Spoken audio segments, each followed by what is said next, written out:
Get ready to explore the realm of owning not just 1, 2, or even 5 credit cards, but a whopping 15 credit cards. We're about to uncover the incredible benefits, strategies, and potential pitfalls of managing a credit card arsenal. Whether you're a seasoned pro or just starting your credit journey, this video will provide you with valuable insights and tips on how to navigate the world of owning multiple credit cards. Just remember that not everyone should have this many active credit cards in their collection. I don't want to glorify getting more credit than you need to, because there is a tipping point. You could do perfectly fine with just 4, 3, or even 2 solid cards in your wallet. But there are people like me who are, quote, addicted and just can't get enough, end quote, Black Eyed Peas. That's why I want to share with you my experience with owning this many cards. The first thing that I want to share is that for me personally, it's a lot of work. Like, I'll be honest, sometimes it's a hassle to think about what card should I use for this purchase. For example,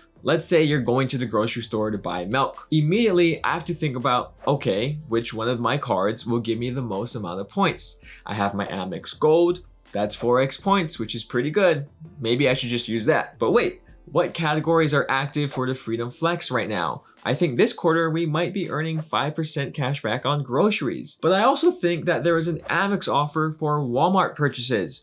Did I activate that offer on my gold card, or was it on my platinum card? Never mind, I'll just use my gold card. Then after I buy the milk with my gold card, I remember that I'm working on a sign-up bonus, so I should have used that card instead. It's like a mental gymnastics that makes buying something as simple as groceries so complicated. Does this make me sound crazy, or do some of you do this too? Maybe not for milk, but for certain purchases, you might go through a similar thought process or checklist, right? Please tell me I'm not alone on this one. Sometimes I do wish that I could just use one card and not have to think about it at all. To be fair, I don't have to go through this thought process every time that I have to buy something. After a certain point, most of the time, it does become second nature. But even then, after all these years and with all of these cards, sometimes I still get hung up on which one is going to be the best one to use. Of course, this happens primarily to just people like me who are in a way penny pinching. Like, does it really matter if I earn 4x or 5x points on a purchase,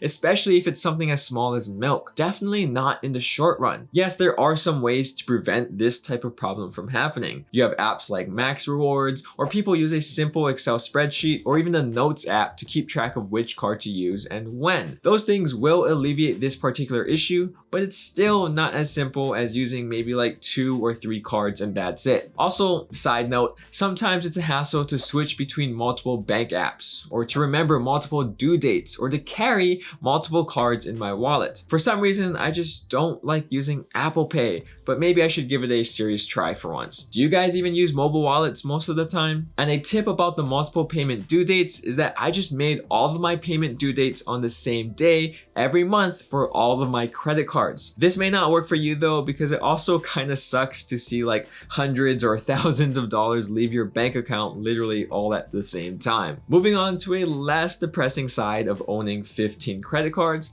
I love having my benefits and credits. Whether it's for a hotel, airline, Uber, or even for Hulu, I love my credits. Yes, I understand that I essentially paid for these things by paying for the annual fee. However, if I was already going to use or buy those things anyway, then I could receive a positive value from my credit cards. Primarily, most of my credits are coming from my Amex cards. That's the Amex Platinum, Gold, and Aspire. I've used the FHR and hotel credit on the Platinum card to help pay for hotel stays. That same card gives me free Hulu and Disney Plus subscriptions all year round. I also use all of the $200 of the airline credit. Then the list goes on and on. A card like this is not meant for everyone, but I love having these types of credits at my disposal. The other thing I like having are benefits to elevate my experiences.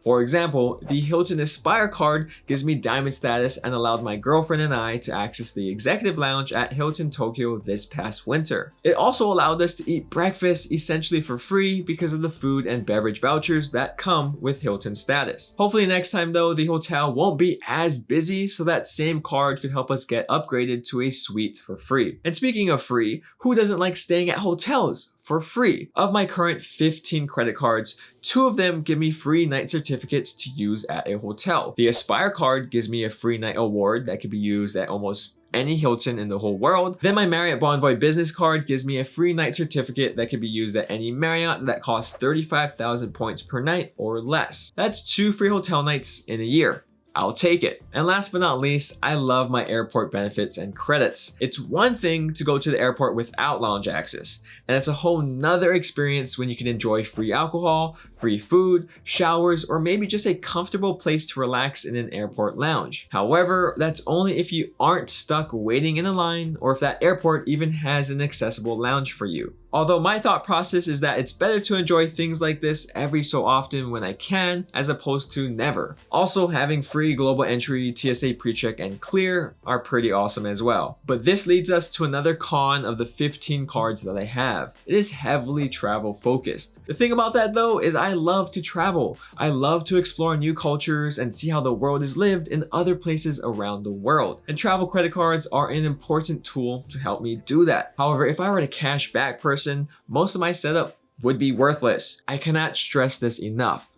Find credit cards that work for you and your goals. This applies to the bigger picture, like if you're a cashback or points person. If you want simplicity and ease of use, cashback might be the better choice. If you want to travel or travel often, points could give you an advantage. But this also applies to the more granular things within the world of credit cards. For example, let's say you are a hotel person. You like to travel and you like to stay in hotels. Well, if you look up best hotel credit card, I'm willing to bet that the Chase World of Hyatt card will almost always show up. Objectively, yes, Hyatt is one of the most valuable hotels out there when it comes to the value of their points. But the World of Hyatt card takes things further by giving you a free night certificate and even elevated Hyatt status. Those things alone can very easily make up the $95 annual fee that comes with that credit card. But let me ask you this. What if you don't stay at Hyatt's?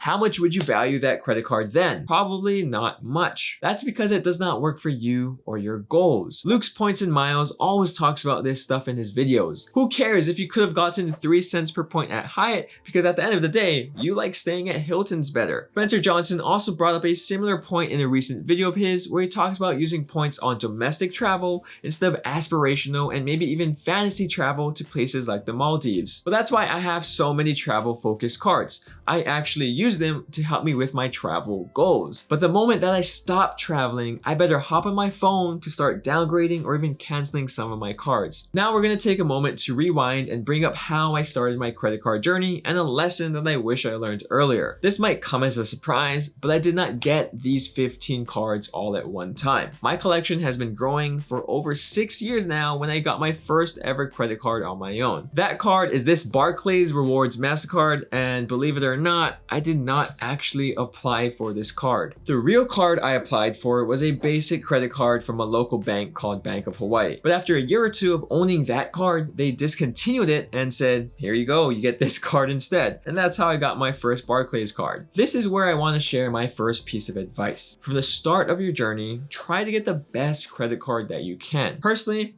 I've never owned a Discover It card, but I wish that was my first card. No, us credit card YouTubers don't get any special bonus or incentives to promote the same cards over and over again. It's just honestly such a solid first credit card to have. The Discover It has no annual fee and earns 5% cash back on certain categories every quarter, like the Chase Freedom Flex. It's basically like the beginner version of the Freedom Flex. With the Discover It, you'll earn a decent amount of cash back that you most likely will use as statement credit. It's got no thrills, no frills. What else do you need for your first ever credit card? And if you're a student, you can get the student version of this card instead. I've had my girlfriend and a handful of my friends get this card first because it's such a strong card to start off with. Like I said earlier, I wish that I started with a stronger card because my Bank of Hawaii / Barclays card was just not cutting it. At the bare minimum, I guess it did its job, which was to start building up my credit history. So if you are like me and own a card that you aren't proud of, it's okay. Find a positive twist from it and move on to get a better card next time. Funny enough though, out of all the cards that I own, another important lesson came from my second and final Barclays card. I don't even know what kind of Barclays card this is. I guess it's the Barclays View card. Anyway, back in the good old days, there was this company called Apple and I wanted a new laptop from them. The only problem was that it cost around $2,000. And being a broke senior in college,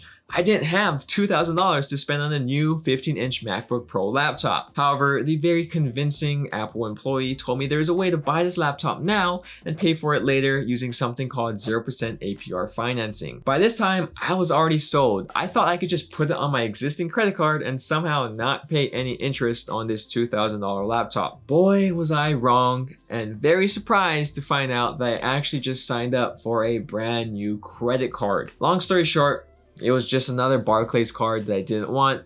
So me and Barclays kind of have this love-hate relationship. And that brings us to the point I'm trying to make.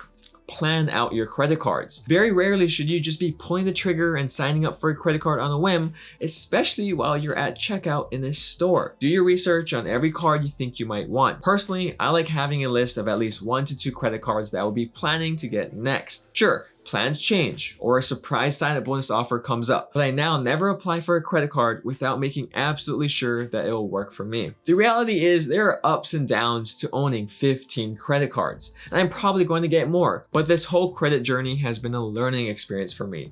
It's safe to say that I transformed as a credit card user from the time I got my first card to having 15 of them. As long as you have some sort of system for this chaos, I think you should be able to handle it. But just remember that you should be the one controlling the credit cards. Don't let them control you. And to see which of these 15 credit cards I am actively using right now, watch this What's in My Wallet video here. Or if you enjoyed this video, please consider leaving a like or subscribing down below. Other than that, thank you guys so much for watching and spending your day, your time here with me. Thank you again, and I'll see you in the next one. Shoots.